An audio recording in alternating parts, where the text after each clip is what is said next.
One of your questions you have down here is, what is the constitution of the human being from the spiritual perspective? And I didn't quite understand the question. Well, it's like anatomy, really. That's how I think of it, like spiritual anatomy. The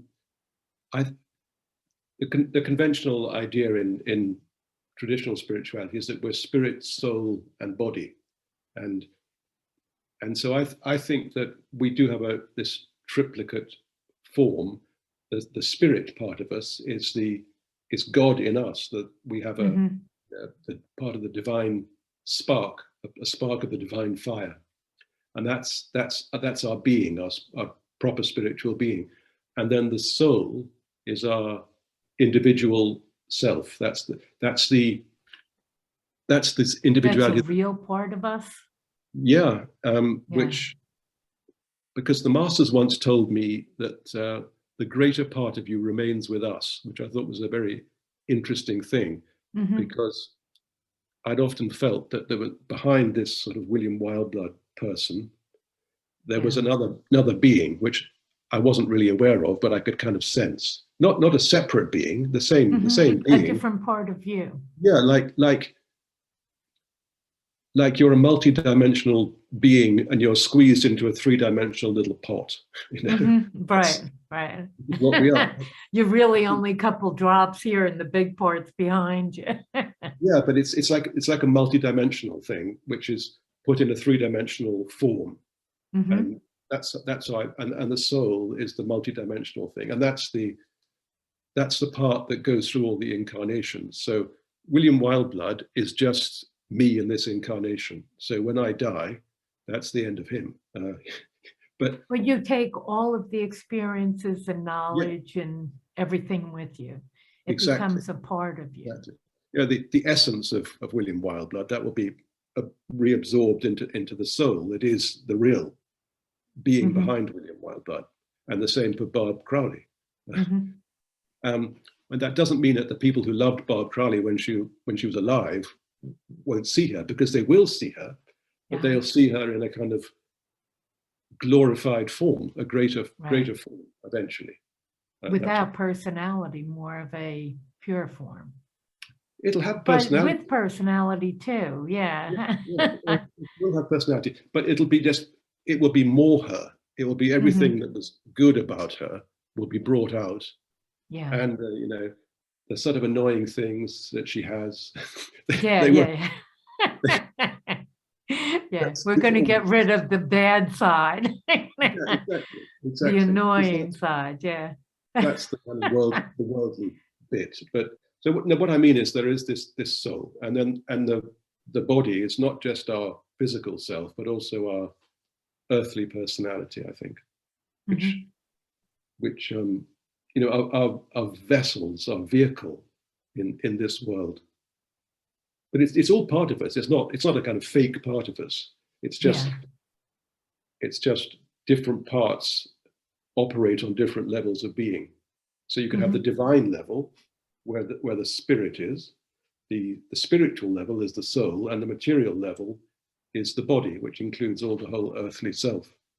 That's how I see it anyway.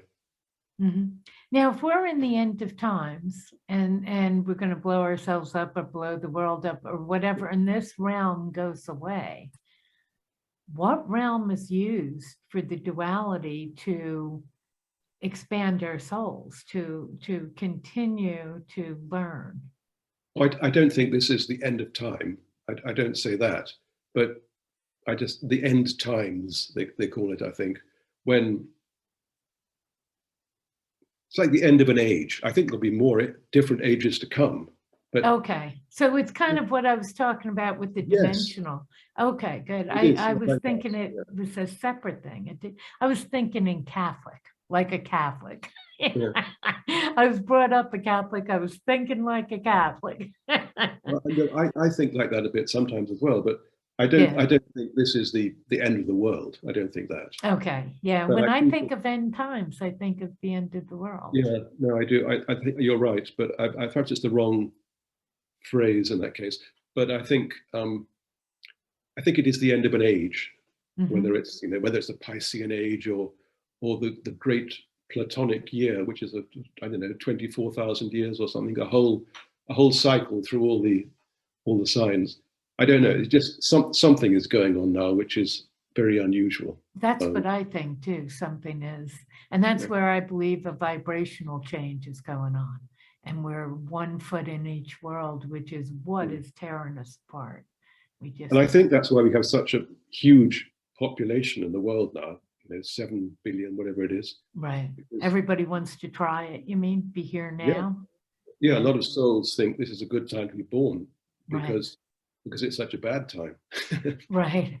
But at the same time, it's not as bad as it has been in other times. No. But let's say World War II, they had such a foundation of belief that we don't have. We are so ungrounded, so no foundation, no basis for our beliefs, for our understanding of our lives. We're just kind of in the wind, I guess you can call it. What do you think of, you said the New Age is ending, the New Age time is ending. If I have that right, you talked about that in your book. I don't think I said that. I thought. Yeah, I must have read that wrong. Well, what I meant was that the New Age as a cultural phenomenon. Why did the New Age movement fail? Yeah. Oh, that was it. Talk about being off kilter on that one. Yes. What do you think it did fail? Yes and no. I mean, I don't think it succeeded, but maybe it didn't fail completely because a lot of people have been stimulated by it. So I don't think it failed completely. No, I think a lot of people learned and are learning, still are learning, including myself. I include myself. Yeah. From all the explosion of different spiritual ideas and beliefs and practices that came out, but it got sidetracked into too much of a concern with the psychic, the phenomenal level, rather than the true spiritual level, and it got prey to glamour quite a lot, I think. But why are there more psychics? More people can see through the veil now than I think could in any time in history. Really? Yeah, I think so. So there is this, it's a double thing, isn't it? On the one hand, we're very materialistic in overall culture. On the other, there are lots of people, as you say, who are kind of waking up. Yeah. So when I said why did the New Age fail, I just really meant why didn't it succeed as much as it should have done? That's all. Yeah. In other words, why didn't it fill us the way we need to be filled?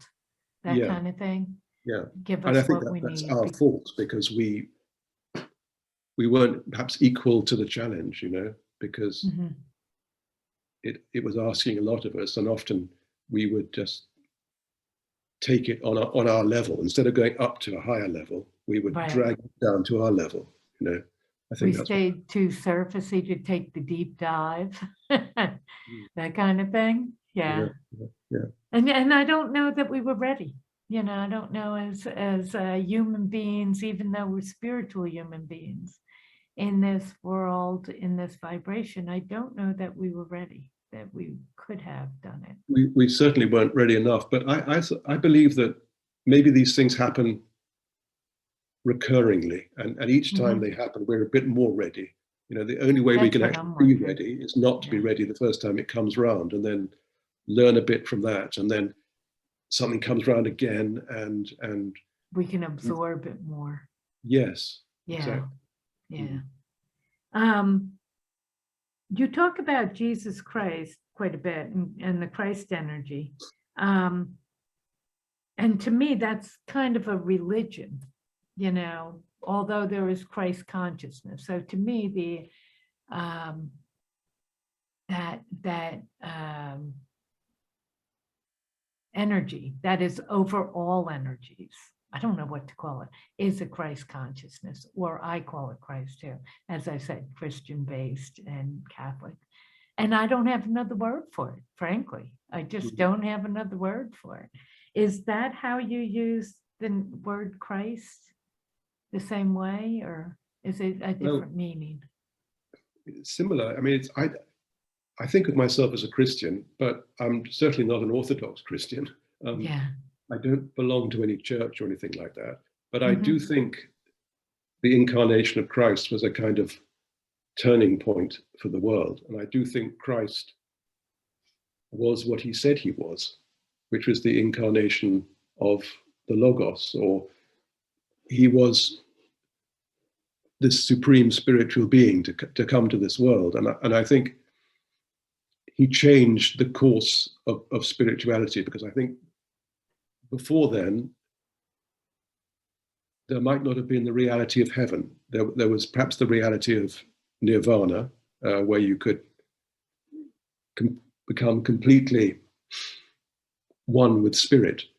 But to do that, you had to cut yourself off from the material world. Whereas what Christ did was brought the opportunity to redeem the material world from the darkness that it was in. So, so the Buddha, in a way, rejected the material world, and that's his whole spiritual quest was started by trying to find an escape from suffering. Mm-hmm. And suffering means the material world. Yeah. And the self as well, the individual self, to go back to what we were talking about earlier. But Jesus accepted suffering. That's what the whole teaching of the cross is.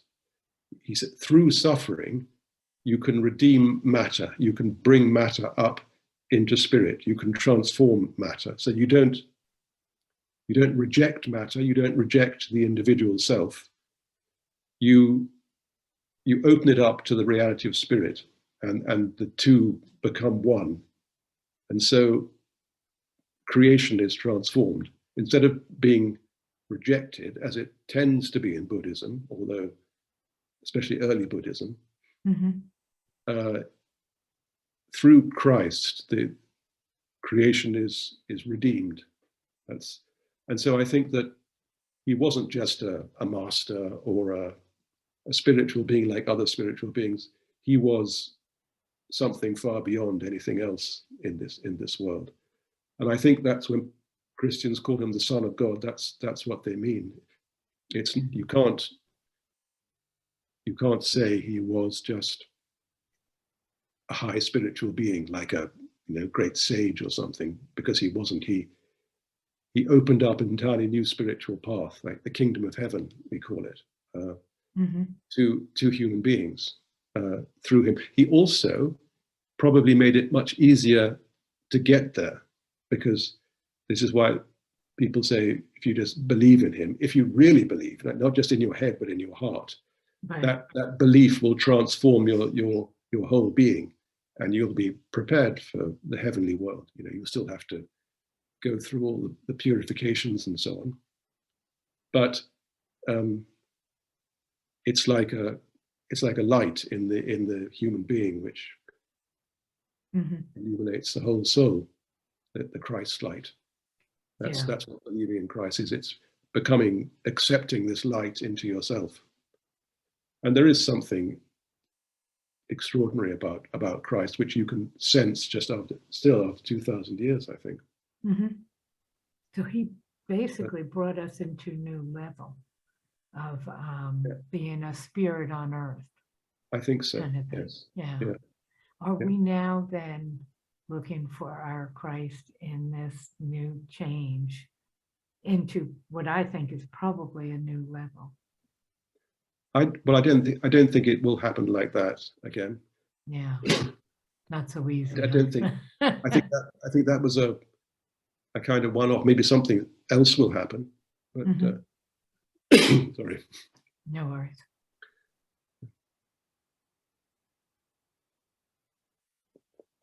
I'm not used to talking so much. Yeah, I'll let you go soon. I just want to get so much, Yeah. So, but I think that there is something about Christ which goes beyond every other spiritual reality. Yeah. which doesn't mean the other spiritual forms are not good as well, but Yeah, I mean, it seemed like at the time there was a Christ consciousness or force that actually was not only in his physical territory, but went around the world. I think that's true. I think that it affected Buddhism with the idea of the Bodhisattva, which only came around after the life of Jesus. Mm-hmm. But it's still Christ. It's his spiritual being which operates on a much higher level, and it operates through many other things as well. I think, not just through the incarnation, and it still continues to operate. That's also true, I think. But we have to raise ourselves up to it. It's not going to come down to us now, I don't think. Well, it will come down to us, but we also have to go up to it. It won't come down to us where we are. Right. We have to open our hearts up to it, which is a spiritual act. I find a lot of people who have accepted Jesus, and they'll tell me, they've accepted, and they seem to be completely opposite to a lot of the teaching. So I'm always, it's sensitive when I hear, well, if you truly accept Jesus Christ, it's like, ooh, danger, danger. I agree. Where's that knife? They're coming. I know, because that's why I said you've got to believe in your heart, not your head. Because I think there are many people that say, "Oh, I found Jesus." No, you haven't. You've just got some. But they believe it. They truly believe it. They do believe it. But the psychopath believes all sorts of things too. I'm not saying they're psychopaths. No, I know. But a belief is not necessarily a true, full-bodied acceptance. Yeah, the terrorist who cuts somebody's throat because he thinks he'll get to paradise. He believes he's doing a religious act, but he's insane. But yeah. And that is the thing. Where is that's why that reality? It is the heart. I mean, and Jesus himself said, many people will say, I forget the exact quotation, but it's something like, many people will say, "Lord, Lord, I called your name," and he said, "No, you didn't. You just think you did." Basically, I forget. It's in one of the Gospels. To paraphrase, right? Yeah. To paraphrase very clumsily, but he says that the gate is narrow. It's you can't just say, "Yeah, I believe in Jesus, I'm saved." Oh no, it's not simple as that. Right. You've got to transform your being. This belief in Jesus is not just a thought you have in your head or even a conviction. It's a transformation of your being. You've got to absorb the consciousness of Christ as like a little seed, and that seed has to grow inside you. And if it doesn't grow in the right way, then you've got too bad. Do you see it growing anywhere? I hate to sound pessimistic, but do you see it growing anywhere in the world? Well, not so much collectively, but I don't think it's a collective thing now. I think it's an we were saying earlier, it's on an individual level. I think on an individual level, it possibly is. Yeah, I think amongst individuals, but it's not easy, because the strange thing is we've got this idea that spirituality should be easy. I suppose because we're all, we live in democracies where we think everybody's equal. Yeah, let's vote for it. Yeah, but it isn't easy. It's the saints are the people in the past who've often suffered the most. It's a hard thing to get completely right. But it's not. You don't have to get it completely right, because otherwise it would be too much for all of us. But right, that's when you die, right? And you go back. Yeah, starting the process is the main thing, I think, and anybody can do that. But it's not easy. I mean, I've been living this life now for over 40 years, and I'm still doing it. I haven't arrived anywhere, I can tell you. Yeah. Do you think it's possible for the average person? to I think it really must be. I arrive? think it must be. It's not, it's not possible the average person becomes a massive saint Mhm. in this lifetime, but it's possible that they can do everything they need to do to reach some kind of heavenly state after they die, and the learning will carry on. Mhm. The learning will go on, but it's certainly possible because And that's kind of where the masters come from. yes, Yeah, they have. I see them as humans who have achieved what the rest of us are trying to achieve. Mhm. They've reached that Christ consciousness state.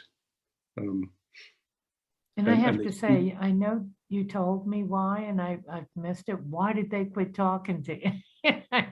Why did they stop? Yeah. Because um, because they're very busy. Because, well, they reduced the amount. When they first talked to me, the first year or two, they would come quite a lot. And they Mhm. gradually reduced the amount over the 21 years, I think they talked to me. And they didn't want to spoon feed me, because I have to Oh, learn that's what you myself. were saying. Yeah. I have to become spiritual myself Without and them. Yeah. not sort of ride on their coattails, as it were. How you doing with that? How am I doing? I don't know. I'm still. I mean, doesn't it feel like you've been left or, been abandoned? No, it doesn't feel abandoned. I mean, it would be great if they would come into one of them would come into the room and we could have a drink together or something. But Right. I don't Another anticipate. chat. Yeah. Yeah. No, I feel when I pray, I don't pray to them, but I only pray to God. But I talk to them in my head, and as I said before, they did say they would impress me. So Right. I try and be aware of thoughts and intuitions, and I try to be alert to occasions for learning and opportunities to progress in one way or another. And Mhm.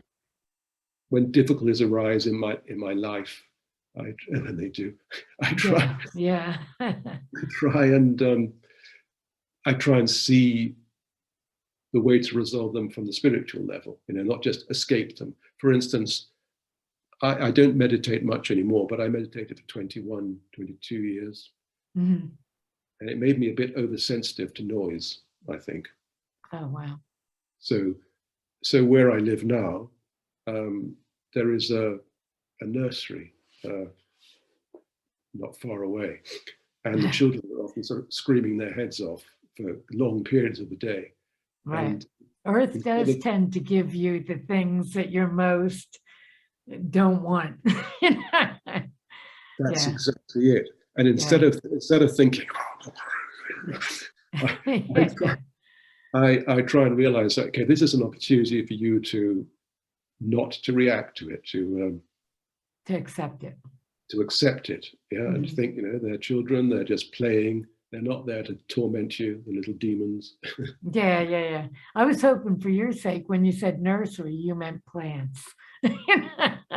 No, I I was hoping for your don't, sake and then realized, no, not a no, chance. no. Do you have a different word for it? And No, it's no, it's nursery either way. It can be kids or yeah, it can yeah, be yeah. plants. Yeah, It's preschool children, sort of. I don't know yeah, what yeah. The two most to active group. the most amazing group. Yeah, Yeah, yeah. Congratulations. but that's what I mean. To be aware that there are little tests in life that come to you, and Mhm. they said they would. They said they would be with me. They did say that, Right. and I believe them. But I have to proceed like everybody else on faith, because I think Mhm. everybody has spiritual guides, and Yeah. the point of a spiritual guide is that they communicate with you mostly spiritually, which means on a higher level, which means you're not going to be aware of it in your everyday mind. You're not going to have a sort of clairaudient message. Sometimes you might, if you're lucky, but Mhm. generally speaking, you don't. You're not going to have a telepathic thought. You have to just proceed on faith, and and try and be aware of the inner reality of things. What And about the that people who are always, well, let me check with my guides? You know, people believe that they're in constant communication. I don't Maybe think- they are, I don't know. Maybe, but I'm not sure that's very helpful, because what It's does like that an make you? abdication of their responsibility of being fully human. Yes, That's exactly. kind of what I think too, yeah. Yeah, You know, quit checking in, you're supposed to be, you're supposed to be the point person here. They're your assistants. I can give you an example of that, because when Michael and I had been living together for, I don't know, a year and a half, Mhm. we decided to pack up and go and live in India. And I'd never have said to the masters, and if I had, they wouldn't have answered. They didn't, you know, they didn't give personal advice. They weren't they weren't my consultants. Right. They gave spiritual advice. So, but I did say to them, we've decided to go to live in India. Is that a good idea from your perspective? And they did say, oh, we put that idea into your minds to do this. And I must say, it did sort of crop up. We hadn't been thinking about it. It sort of popped into our heads. Right. Thank so you for acknowledging our thought. Yes. Yeah. But you have to come up with it. And after a while of them talking to me, they would always say, do you have any questions? In other words, I had to make the running and set the agenda, and I couldn't just sit back and listen to them give a sermon. Yeah. Did you have like an appointment, or they just come into your meditation at they would just any come. time? They would just come. Yeah. As and when. It would just be in the meditation. Yeah.